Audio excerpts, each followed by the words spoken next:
Hello students, welcome to today's class. तो सुनो, आज की इस वीडियो में हम डिस्कस करने वाले हैं क्लास 12 के कंप्यूटर साइंस के एक और टॉपिक को, जो कि है टपल। तो पाइथन में जो टपल डेटा टाइप होता है, इसको डिटेल में हम डिस्कस करने वाले हैं, और साथ साथ टपल डेटा टाइप पे बेस्ड जो मेथड एंड फंक्शंस होते हैं उनको भी हम यहाँ पे कवर करेंगे। तो यहाँ पे आप लोग देख सकते हैं ये सारी चीज़ें हम कवर करने वाले हैं। तो चलिए ज़्यादा टाइम वेस्ट ना करते हुए आज की इस वीडियो को टपल के इंट्रोडक्शन से स्टार्ट करते हैं। तो देखिए, टपल्स क्या होते हैं। Tuple is a sequence of item separated by comma and items are enclosed in parenthesis. तो टपल्स भी एक तरीके के सीक्वेंस ही हैं, जिसमें कि जो आइटम्स होते हैं वो सेपरेट होते हैं कॉमा से, और यहाँ पे जो आइटम होते हैं वो इनक्लोज होते हैं पैरेंथेसिस के अंदर। एक चेंज तो ये हो गया टपल्स एंड लिस्ट में, क्योंकि लिस्ट में क्या था, देखिए जो वैल्यूज थी वो इनक्लोज हो रही थी स्क्वायर ब्रैकेट्स में, ठीक है, लेकिन यहाँ पे होती है पैरेंथेसिस में। एंड एक मेजर डिफरेंस क्या है टपल एंड लिस्ट में, वो ये है कि इसमें चेंजेस पॉसिबल नहीं है। मतलब टपल आपने क्रिएट कर दिया तो उसको आप चेंज नहीं कर सकते, ठीक है, ये चेंजेबल नहीं होते हैं। अब बात करते हैं कि टपल को किस तरीके से क्रिएट करते हैं। यहाँ पे इस एग्जांपल को देखिए, ये जो टपल 1 लिखा है ये हमारे टपल का नेम है। यहाँ पे नेम में आप कुछ भी दे सकते हैं। यहाँ पे रूल जो है आइडेंटिफायर वाले ही अप्लाई होंगे। आइडेंटिफायर वाले रूल मैं आपको ऑलरेडी समझा चुका हूँ। तो नेम आप कुछ भी दे सकते हैं, इसके बाद में इक्वल का साइन लगाएंगे और फिर आप स्टार्ट करेंगे पैरेंथेसिस, एंड इसके बाद में जो एलिमेंट आप देना चाहते हैं टपल के अंदर वो आप दे देंगे। जितने भी एलिमेंट आप देना चाहते हैं वो आप दे सकते हैं, एंड लास्ट में आप टपल में यहाँ पे पैरेंथेसिस को क्लोज कर देंगे। जो ब्रैकेट है आपकी वो क्लोज हो जाएगी। तो इस तरीके से आप टपल को बना सकते हैं। अब ये जो टपल है वो इंटीजर टाइप का टपल है, कि यहाँ पे जो वैल्यू है वो इंटीजर टाइप की है।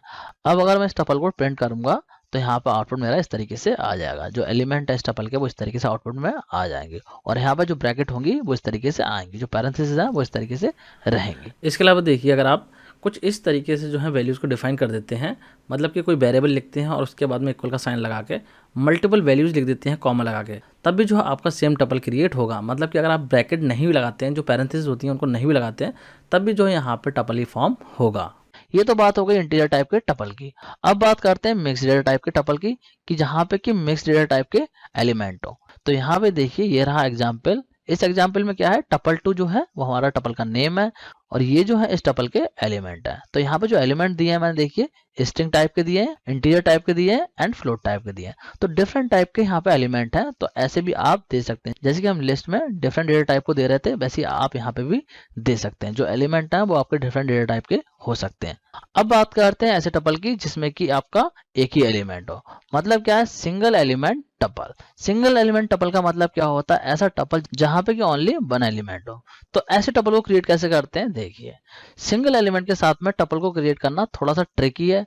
क्यों ट्रिकी है, क्योंकि देखिए जब भी आप कोई सिंगल एलिमेंट देते हैं टपल के अंदर, मतलब क्या है, जो राउंड ब्रैकेट्स हैं, जो पैरेंथेसिस हैं, उसमें अगर आप कोई सिंगल एलिमेंट देंगे तो पाइथन उसको कंसीडर कर लेगा एक वैल्यू, मतलब एक सिंगल वैल्यू उसको मानेगा, वो उसको एज अ टपल क्रिएट नहीं करेगा। देखिए यहाँ पे इसको एग्जांपल से समझते हैं।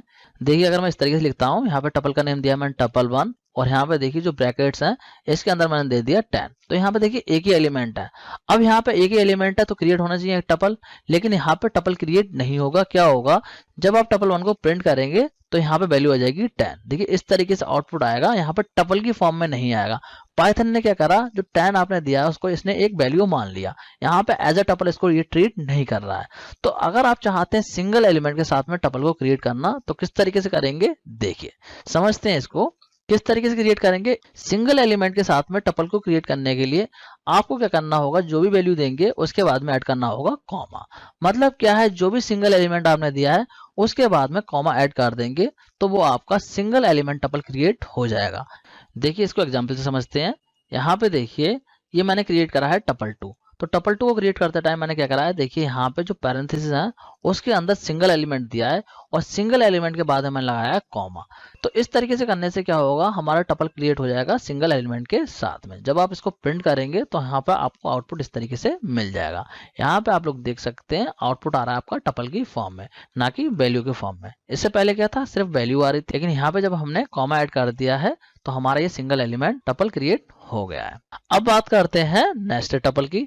तो नेस्टेड टपल का मतलब क्या होता है, देखिए जिस तरीके से हमने नेस्टेड लिस्ट को पढ़ा था उसी तरीके से हमारा नेस्टेड टपल होता है। नेस्टेड टपल का मतलब क्या है, अगर टपल के अंदर कोई ऐसा एलिमेंट है जो कि टपल टाइप का है, मतलब एक टपल के अंदर दूसरा जो एलिमेंट है वो भी टपल टाइप का है, तो ऐसे टपल को हम बोलते हैं नेस्टेड टपल। इसको और क्लियरली एग्जाम्पल से समझते हैं। देखिए यहाँ पे इस एग्जाम्पल को देखिए, यहाँ पे टपल 4 के नेम से मैंने टपल क्रिएट करा है, और ये इस टपल के एलिमेंट है। यहाँ पे देखिए ये वाले जो एलिमेंट है वो इंटीजर टाइप के हैं, लेकिन यहाँ पे जो एलिमेंट है ये भी हमारा टपल टाइप का है। तो ऐसा एलिमेंट अगर आपके टपल में होता है, मतलब कि टपल टाइप का एलिमेंट किसी टपल के अंदर है, तो उसको हम बोलते हैं नेस्टेड टपल।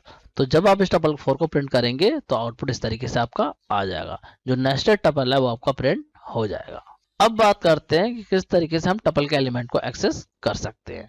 टपल के जो एलिमेंट है वो भी आप एक्सेस कर सकते हैं जिस तरीके से आप लिस्ट या फिर स्ट्रिंग के एलिमेंट को एक्सेस कर रहे हैं। यहाँ पे भी आपकी इंडेक्सिंग हो जाती है, तो इंडेक्सिंग की हेल्प से आप उसको एक्सेस कर सकते हैं या फिर आप चाहो तो उसको स्लाइस कर सकते हो। किस तरीके से करेंगे देखिए एग्जाम्पल से समझते हैं इसको। यहाँ पे देखिए मान लीजिए ए नेम से मैंने एक टपल क्रिएट करा है और ये इस टपल के एलिमेंट है, ठीक है। अब क्या होगा, जो एलिमेंट है इस टपल के इनको मिल जाएंगे इंडेक्सेस। इस तरीके से इंडेक्सेस मिल जाएंगे। जो 10 है उसको मिलेगा 0, 20 को मिलेगा 1, 30 को मिलेगा 2, 40 को मिलेगा 3। जिस तरीके से लिस्ट में मिल रहे थे बिल्कुल सेम यहाँ पे भी मिलेंगे। एंड इन एलिमेंट को नेगेटिव इंडेक्सेस भी मिल जाएंगे। यहाँ पे जिस तरीके से हमने लिस्ट में देखा था उसी तरीके से मिलेंगे -1, -2, -3, -4। इस तरीके से नेगेटिव इंडेक्स मिल जाएंगे। जितना भी बड़ा आपका टपल होगा ये वैल्यू उतनी ही बढ़ती चली जाएगी। अब मान लीजिए कि इस टपल से मुझे ये वाला एलिमेंट एक्सेस करना है, जो 30 है इसको मुझे एक्सेस करना है। तो किस तरीके से करूंगा, इसके लिए मैं लिखूंगा यहाँ पे इस तरीके से। यहाँ पे देखिए मैं लिख दूंगा प्रिंट ए और यहाँ पे दे दूंगा इंडेक्स। इंडेक्स कौन सा है, देखिए 2 इंडेक्स है, तो 2 इंडेक्स यहाँ पे दे दिया है। जैसे इतना लिख कर मैं एंटर करूंगा तो आउटपुट में आ जाएगा आपका 30। यहाँ पे आप लोग देख सकते हैं 30 आउटपुट में आ गया है। अब बात करते हैं कि किस तरीके से हमारे जो टपल है वो इम्यूटेबल होते हैं। इम्यूटेबल का मतलब है कि इनमें जो चेंज है वो पॉसिबल नहीं होता है। जो लिस्ट होती है हमारी पाइथन में वो म्यूटेबल होती है, मतलब उसमें आप चेंज कर सकते हैं, लेकिन टपल जो है वो इम्यूटेबल होते हैं, इनमें चेंजेस नहीं होता है। एक बार अगर आपने कोई टपल बना दिया तो फिर आप उसमें चेंजेस नहीं कर सकते। अगर आप चेंज करने की कोशिश करते हैं तो आपको मिलेगा एक एरर। देखिए इसको एग्जाम्पल से समझते हैं। यहाँ पे देखिए टपल 1 के नेम से मैंने एक टपल क्रिएट करा है और ये इस टपल के एलिमेंट है। अब अगर मैं चाहता हूँ कि ऑरेंज की जगह पे मैं ब्लैक कर दूं, कि जो एलिमेंट है ऑरेंज इसको मॉडिफाई कर दूं, तो मैं इस तरीके से लिख देता हूँ कि यहाँ पे जो टपल बना है उसके 3rd इंडेक्स पे मुझे करना है ब्लैक, ठीक है। यहाँ पे वैल्यू मुझे चेंज करनी है और फिर इसको कर देता हूँ प्रिंट। तो इस केस में क्या होगा, आपका ये चेंज नहीं होगा और आपको मिलेगा एक एरर। क्या एरर मिलेगा, ये एरर मिलेगा आपको, देखिए यहाँ पे आउटपुट में देखिए एरर में क्या आ रहा है, यहाँ पे आ रहा है type error, tuple object does not support item assignment. मतलब क्या है, इसमें आप चेंजेस नहीं कर सकते। तो इसीलिए जो हमारे टपल जो है इम्यूटेबल होते हैं, आप इसमें चेंजेस नहीं कर सकते। अब बात करते हैं अनपैकिंग टपल की। तो अनपैकिंग टपल का मतलब क्या है, तो इसको एग्जाम्पल से समझते हैं। देखिए यहाँ पे देखिए मैंने T1 नाम से एक टपल बनाया है और इस टपल के अंदर ये एलिमेंट दिए हैं। यहाँ पे 10 है, 20 है और एक हेलो स्ट्रिंग टाइप का एलिमेंट है। तो देखिए इस तरीके से जो मैंने टपल को क्रिएट करा है इसी को हम बोलते हैं पैकिंग। अब मैं चाहता हूं इसको अनपैक करना, तो किस तरीके से करूंगा, देखिए यहाँ पे मैंने लिखा है ABC, ये 3 वेरिएबल मैंने यहाँ पे दे दिए हैं। अब 3 वेरिएबल क्यों दिए, क्योंकि यहाँ पे जो टपल है उसके पास में है एलिमेंट 3, तो यहाँ पे इसलिए मैंने 3 वेरिएबल क्रिएट कर लिए है। इसके बाद में इक्वल का साइन लगा के टपल का नेम दे दिया है जिसको कि मैं अनपैक करना चाहता हूँ। तो अब क्या होगा, जो 10 वैल्यू है वो चले जाएगी A में, 20 चले जाएगी B में और हेलो जो है वो चला जाएगा C में। जब आप A को प्रिंट करेंगे तो आपको मिलेगा 10। देखिए यहाँ पे आउटपुट दिखाता हूँ। आउटपुट में देखिए A को प्रिंट करेंगे तो 10 मिल जाएगा, B को प्रिंट करेंगे तो 20 मिल जाएगा और C को प्रिंट करेंगे तो आपको मिल जाएगा हेलो। इस तरीके से जो टपल है वो आपका अनपैक हो चुका है, मतलब इसके जो एलिमेंट थे वो सारे हमने बाहर निकाल लिए हैं वेरिएबल्स में। तो इसी प्रोसेस को बोलते हैं हम अनपैकिंग ऑफ टपल। अब बात करते हैं कि किस तरीके से हम टपल को डिलीट कर सकते हैं।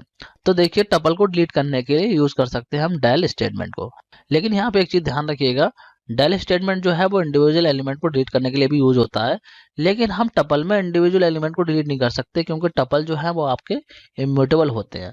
तो इसीलिए यहाँ पे इंडिविजुअल एलिमेंट को डिलीट नहीं कर सकते। यहाँ पे जो हम पूरा का पूरा टपल को डिलीट कर सकते हैं इस स्टेटमेंट की हेल्प से। किस तरीके से करेंगे, देखिए सपोज कि हमारे पास में टपल 1 है और ये इस टपल के एलिमेंट है। अब अगर मैं इस टपल के सेकंड एलिमेंट को डिलीट करने की कोशिश करता हूँ, मैं लिख देता हूँ इस तरीके से टपल 1 और यहाँ पे सेकंड इंडेक्स देता हूँ डेल स्टेटमेंट का यूज करते टाइम, तो ये क्या करेगा, एक जनरेट कर देगा एरर। देखिए यहाँ पे एरर आ जाएगा। एरर में क्या मिलेगा, आपको एरर मिल जाएगा tuple object does not support item deletion.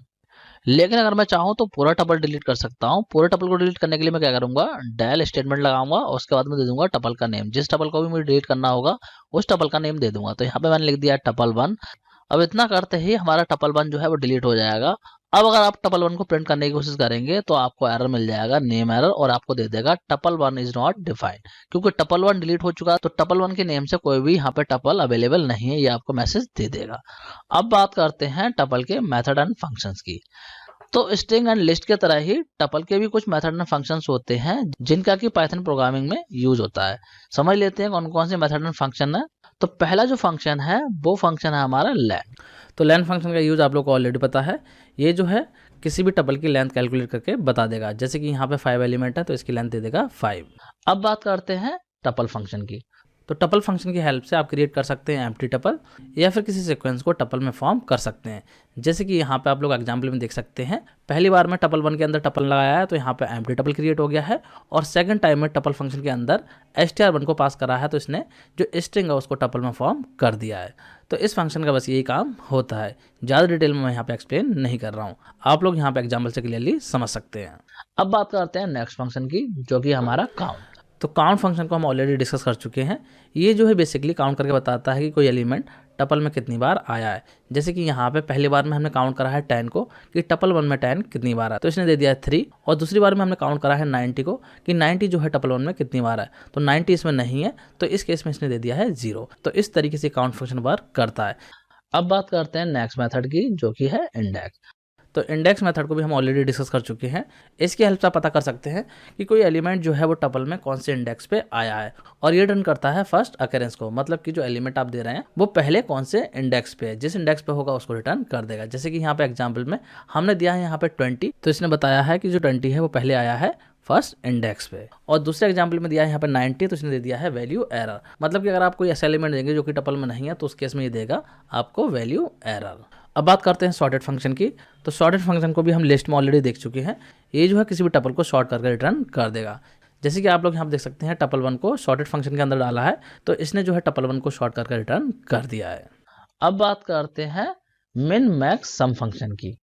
तो इन तीनों फंक्शन को भी हम ऑलरेडी डिस्कस कर चुके हैं। मिन जो है टपल में से मिनिमम वैल्यू बताएगा। जैसे कि यहाँ पे आप लोग देख सकते हैं टपल 1 को मिन के अंदर डाला है तो इसने बता दिया है 12। मैक्स फंक्शन मैक्सिमम वैल्यू बताता है। देखिए यहाँ पे मैक्स के अंदर डाला है टपल 1 तो इसने बता दिया है 92। और सम फंक्शन जो है सभी एलिमेंट का सम करके दे देगा।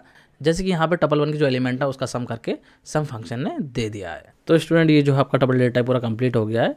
आपके सिलेबस के अकॉर्डिंग जो भी इंपॉर्टेंट टॉपिक्स थे उनको हमने डिस्कस कर लिया है। तो स्टूडेंट आज की इस वीडियो में इतना ही। Thanks for watching.